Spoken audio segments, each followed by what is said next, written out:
We're here at PCMA, Convening Leaders in Las Vegas with Deborah Sexton. Thanks for joining us. Thank you. And I understand you're very proud to report that you have record attendance this year. Is this indicative of an upturn in the economy? I think it's a combination. Certainly the destination is a major appeal, always has been. I understand from our friends at the Bureau that most organizations experience a 10–14% uptick. We are clearly experiencing an increase in our overall attendance. But I also think it's the fact that this organization has the first meeting of the year. It's a great time to come together.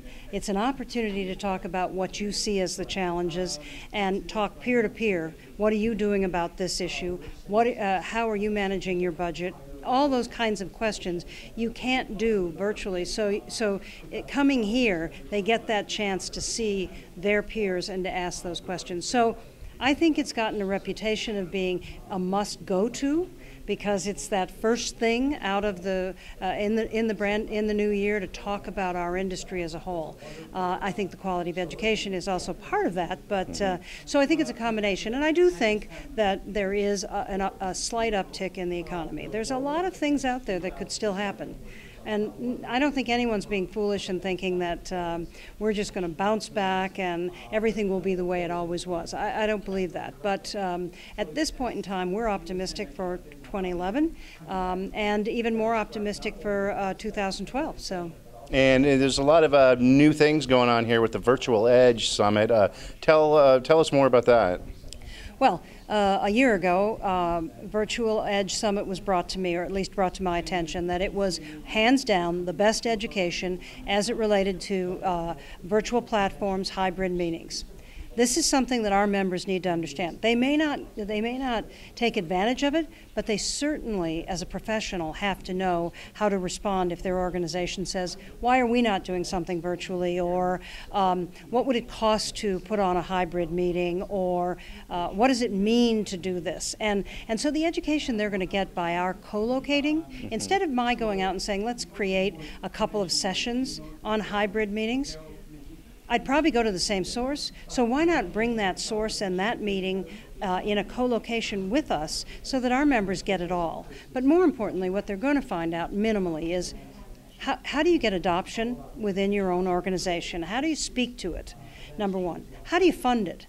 The price of hybrid and virtual platforms are coming down, but they're still costly. So how do you fund it? And then more importantly, once you've funded it, how do you monetize it? Because that becomes another important factor. And I think there's lots of ways to monetize it, which also brings additional revenue streams.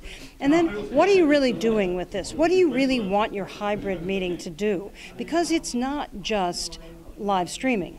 That's boring. I mean, that's, you might as well just tape the sessions and offer them up later. So what you have to have is a moderator. You've got to have activity going on that isn't going on here at the live meeting in between the times that you are doing some live streaming. So it's very exciting, and it's changing, and we think we're probably going to make some mistakes, and it's okay, because that's what we're meant to do as an organization for our members.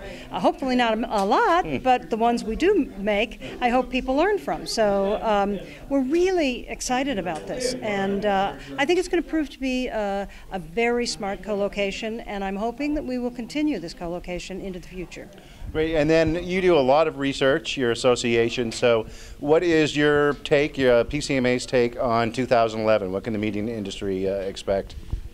Well, again, it's industry driven. So there are some industries that are bouncing back and bouncing back faster than we would have normally expected, and others are going to slowly come along.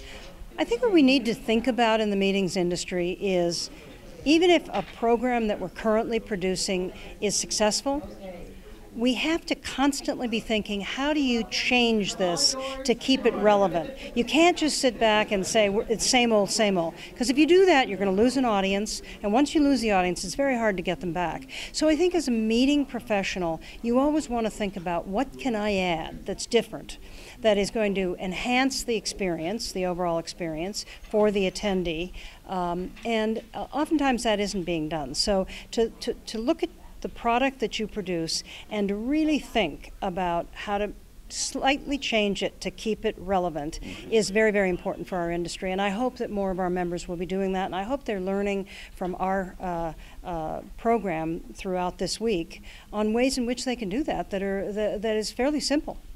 Well, great. Thank you, Anj. Thank you.